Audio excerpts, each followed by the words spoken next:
हाँ भाई बच्चों, क्या हाल हैं आप सबके।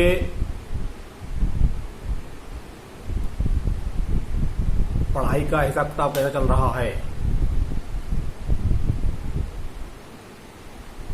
आज वंशागति तथा विविधता के सिद्धांत में आपको डाइहाइब्रिड या द्विगुण संकरण की जो एग्जाम्पल्स बताए थे, क्रॉस होते हैं, उसमें मेंडल के नियमों का विचरण कौन कौन से उदाहरण करते हैं उनके बारे में बताएंगे। आज हम लोग 3 चीजों का अध्ययन कर रहे हैं। बोर्ड पर लिखा हुआ देख रहे हैं आप, ब्लैक कलर में मल्टीपल एलिलिज्म या बहुअलीलता,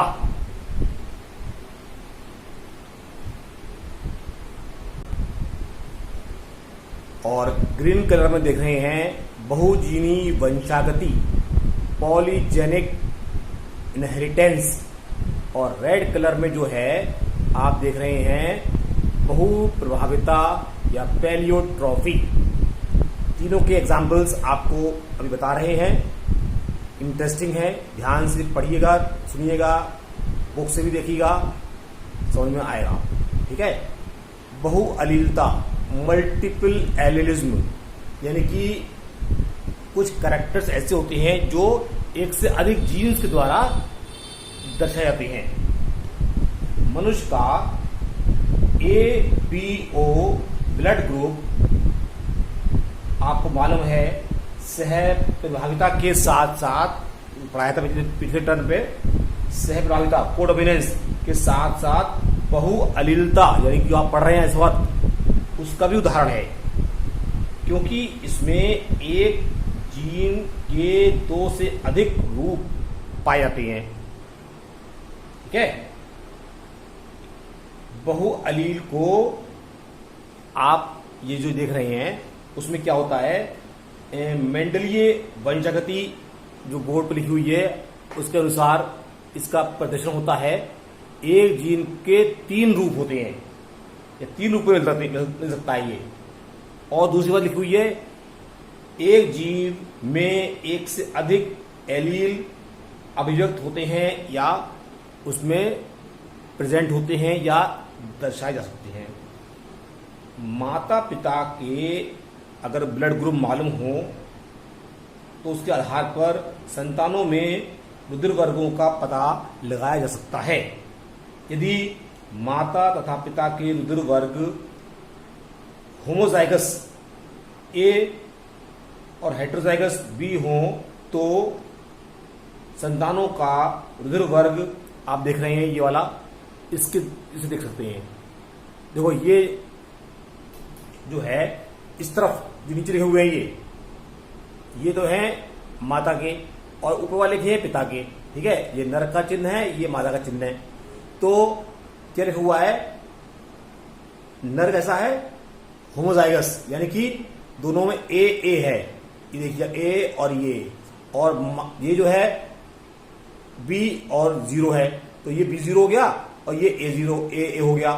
तो जो मादा है वो है होमोजाइगस और नर है हेटेरोजाइगस, यानी पिता है हेटेरोजाइगस, उनका ब्लड ग्रुप जो है तो B, लेकिन B0 है। और माता का A है वो, क्योंकि उनमें जो एलील है वो AA। तो संतान उनकी बनेगी, उसकी जो प्रयाक्ता होगी यानी कि प्रोबेबिलिटी, वो AB ये हुआ है। A0 यानी A होता है, AB यानी AB हो गया, A0 यानी A हो गया। तो ये संभावना है। ये कौन सा होता है, AB हो सकता है या उनका संतान का ब्लड ग्रुप होता है A। इसके अलावा B नहीं होगा कहीं, न 0 होगा। अगर माता पिता का ब्लड ग्रुप इस प्रकार से है, माता का ये वाला है, ठीक है, सॉरी ये वाला है, ये वाला A0 A है, माँ का है AA और पिता का B0 है, तो संतान का ब्लड ग्रुप इन चारों में से कोई एक हो सकता है, यानी कि 2 ही हो गए। ये AB है, ये 2 ऊपर नीचे के, और ये A है। ऐसे ही अगर ब्लड ग्रुप आप देख रहे हैं B0 और A0 है, तो AB A B और 0, तो ये 4 हो सकते हैं। अगर दोनों ही कैसे हैं, हेटेरोजाइगस हैं, माता भी हेटेरोजाइगस और पिता भी हेटेरोजाइगस, यानी कि A0 B0 है, तो चारों ब्लड ग्रुप होने की संभावना हो सकती है। ठीक, तो ये मल्टीपल एलिजिबल होता है कि कोई सा भी ब्लड ग्रुप इस कंडीशन में आप उसको दिखा सकते हैं। ठीक है, ये तो होगी संभावना इनकी। अब आ जाइए आप पॉलीजेनिक यानी बहुजीनी वंशागति में। मेंडल के लक्षणों के जो होते हैं विकल्प, वो स्पष्ट रूप से होते हैं। जैसे आपने देखा था बीजों का रंग पीला और हरा, बीजों की आकृति गोल और झुर्रीदार। लेकिन इसके अलावा कुछ ऐसे भी उदाहरण हैं प्रकृति में जो एक से अधिक वैकल्पिक रूपों का प्रदर्शन करते हैं। मनुष्य की त्वचा का रंग गोरा या काला ही नहीं होता, इसमें गोरे एवं काले के बीच अनेक शेड्स पाए जाते हैं। आप जानते ही हैं, कोई कम गोरा है, कोई कम काला है, कोई ज्यादा गोरा ज्यादा काला है, बीच का है नहीं, हर तरह के होते हैं रंग। मतलब कुल मिलाकर के आपको बता दें कि 64 प्रकार के हो सकते हैं। अगर आप इसको क्रॉस बना के देखेंगे, गैमेट्स बना के देखेंगे, तो 64 टाइप्स के शेड्स जो हैं मनुष्य की त्वचा में आप निर्धारित कर सकते हैं। हल्के हल्के हल्के, गहरे गहरे गहरे हो सकते हैं। ठीक है, तो इसमें होता क्या है कि किसी भी जीव में आनुवंशिकता और पर्यावरण दोनों ही इस लक्षण के लिए उत्तरदायी होते हैं, इस प्रकार के लिए। लेकिन मुख्य रूप से ऐसे लक्षण बहुजीनी लक्षण या मात्रात्मक लक्षण कहलाते हैं। ये लक्षण एक से अधिक जीनों द्वारा नियंत्रित होते हैं, अतः इनको बहुजीनी जीन कहते हैं। इनके फिनोटाइप प्रत्येक एलील का मात्रात्मक योगदान दर्शाते हैं। बोर्ड पे हुआ देखते आइए। ठीक है, 3 या अधिक जीनों द्वारा नियंत्रित वंशागति को बहुजीनी वंशागति कहते हैं।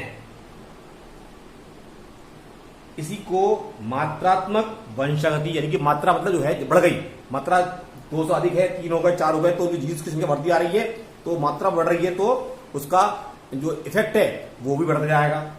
ठीक है, नहीं है? मनुष्य में त्वचा के रंग की वंशागति बहुजीनी वंशागति का उदाहरण है। जैसे कि आप देख रहे हैं, मनुष्य में त्वचा का रंग 3 अलग अलग जीनों ए बी सी द्वारा निर्धारित होता है। ये देखिए आप हुआ ये। ठीक है, प्रत्येक जीन अपूर्ण प्रभाविता के कारण त्वचा के रंग की एक इकाई का योगदान देता है। इन जीनों, यानी ये जीन जो हुए आने वाले ये जीन हैं, ये डार्क के हैं, ये लाइट के हो गए। इन जीनों द्वारा गहरे काले नीग्रो रंग को A double B double C capital में हुआ, ये देखिए आप। और अत्यधिक गोरे रंग को small A small B small सी द्वारा प्रदर्शित किया जाता है। इसके बीच में त्वचा के रंग के अनेक शेड्स भी पाए जाते हैं, जैसा आपको बताया हमने। आप इसमें से जो है एक ए कम कर दीजिए, ये वाला स्मॉल कर दीजिए, एक बी स्मॉल कर दीजिए, एक सी स्मॉल कर दीजिए, तो जैसे ये हो गया तो मध्यम हो जाएगा। अब इसको कैपिटल कर दो, इसको भी कैपिटल कर दो, इसको स्मॉल कर दो, ऐसे इसको कैपिटल कर दो, इसको स्मॉल कर दो, इसको स्मॉल कर दो। तो इस प्रकार से आप जब देखेंगे तो 64 शेड्स बन सकते हैं। ठीक है, अब होता क्या है, 2 विषम युग्मकी दंपति के विवाह से 64 प्रकार के फिनोटाइप बन सकते हैं।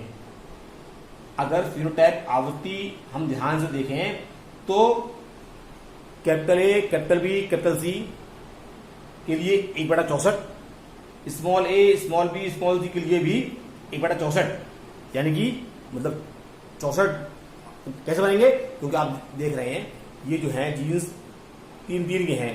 ठीक है, नहीं है? इनको जब इस प्रकार से हम बनाएंगे तो इनका जो बनेगा चेकर बोर्ड, उसमें 64 बनेंगे। तीनों जीन जो होते हैं उनको ए बी सी इस वंशागति में महत्वपूर्ण हैं। 3 से अधिक जीनों की बहुजीनी वंशागति में और अधिक फिनोटाइप भिन्नता उत्पन्न होती है। ये जो होती है वो कंटिन्यूअस टाइप की होती है। ठीक, अब थर्ड देखिए, बहु प्रभाविता या पैलियोट्रॉपी। जब एक जीन एक से अधिक फिनोटाइप को प्रभावित करता है तब यह घटना बहुप्रभाविता कहलाती है। और ऐसे जीन को कहते हैं बहुप्रभावी जीन। एग्जाम्पल क्या देखा हुआ है, देखिए लिखा हुआ है सिकिल सेल एनीमिया, यानी कि एक प्रकार का एनीमिया होता है जिसमें आरबीसी जो होती है वो सिकिल माने हसिया, जो साग काटने का होता है, उसकी तरह आती है। ठीक है, क्रिसेंट्रिक जो चंद्रमा होता है उस टाइप की होती है। ठीक है, तो उसमें क्या होता है कि सिकल सेल एनीमिया में जीन का एक प्रभाव असामान्य हीमोग्लोबिन का निर्माण करता है और दूसरा लाल आरबीसी को हसीयकार बना देता है। दो बात हो गई, एक तो जो जीन इसके लिए रिस्पॉन्सिबल होगा, जो जीन इस काम के लिए रिस्पॉन्सिबल होगा वो दो काम करेगा, एक तो हीमोग्लोबिन कम कर रहा है प्लस आरबीसी का डिजाइन भी चेंज कर दिया उसने। दो समस्या हुई। बहुप्रभाविता जीन के मेटाबॉलिक यानी उपापचयी पथ पर प्रभाव डालकर अभिव्यक्ति होती है। उपापचय पथ प्रभावित होने के कारण अनेक फिनोटाइप उत्पन्न होते हैं। कैसे होते हैं? देखो, एक दो उदाहरण बता रहा हूं मैं। एक तो ड्रोसोफिला जो मक्खी होती है में आंख के सफेद रंग के लिए उत्तरदायी जीन शरीर के अनेक भागों में रंजकहीनता उत्पन्न कर देता है। यानी कि आंख का रंग क्या होगा? सफेद होगा, तो उसकी वजह से शरीर के और भाग भी सफेद हो सकते हैं। एक बात। दूसरा, फिनाइल कीटोन्यूरिया जो डायग्राम दिख रहे हैं, रेड डायग्राम लगा हुआ है, ये प्राप्त होता है फिनाइल कीटोन्यूरिया। यह रोग एक अप्रभावी जीन के कारण होता है। फिनाइल एलेनिन अमीनो अम्ल का उपयोग अनेक उपापचयी पथ में होता है। ठीक है, ये देख रहे हैं आप इधर, ये लिखा है फिनाइल एलेनिन। प्रत्येक पथ में अनेक एंजाइम्स भाग लेते हैं। किसी भी एक एंजाइम का निर्माण ना होने से, जहां तक अब देखो यहां पे, वह पथ पूर्ण नहीं हो पाता। जैसे आप मान लीजिए पढ़ाई करना शुरू कर रहे हैं, तो कक्षा 1 से लेकर के 12 तक पढ़ोगे तो इंटरमीडिएट कराओगे, या बीएससी करोगे तो बीएससी कराओगे, होनी कि डायरेक्ट एडमिशन ले लोगे, बीच में छोड़ दो, हाई स्कूल करोगे, इंटर कर लोगे, नहीं हो सकता। तो पूरा एक सीक्वेंस चलेगा एंजाइम्स का। ठीक है, किसी भी एक एंजाइम का निर्माण ना होने से वह पथ पूर्ण नहीं हो पाता, जिससे रोग उत्पन्न हो जाते हैं।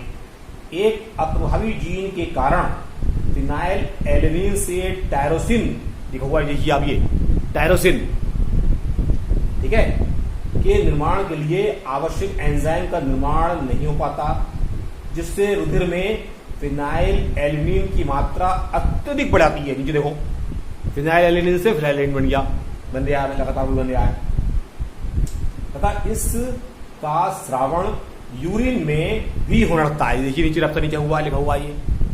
ठीक है, इस अवस्था को फिनाइल कीटोन्यूरिया या PKU कहते हैं। ऐसे बालकों में बालों का कम होना, मानसिक मंदन यानी कि बुद्धि कम, या दांतों का टेढ़ा मेढ़ा होना, त्रुटिपूर्ण इनेमल जो होता है, जो चमक होती है उनकी, त्वचीय रंजन मतलब स्किन में पिगमेंटेशन जो होता है वो डिस्टर्ब होता है, आदि बाहरी लक्षण जो हैं वो दिखाई पड़ते हैं। IQ भी बहुत कम 20 के आसपास रह जाती है। मतलब लगभग 18,000 बच्चों में से एक आध बच्चा ही ऐसा होता है, पुरानी बात नहीं है। ठीक है, तो ये सब बातें जो हैं वो हो गई आपके मेंडल के नियमों के विचरण की बातें जो आपको हमने बताई थी।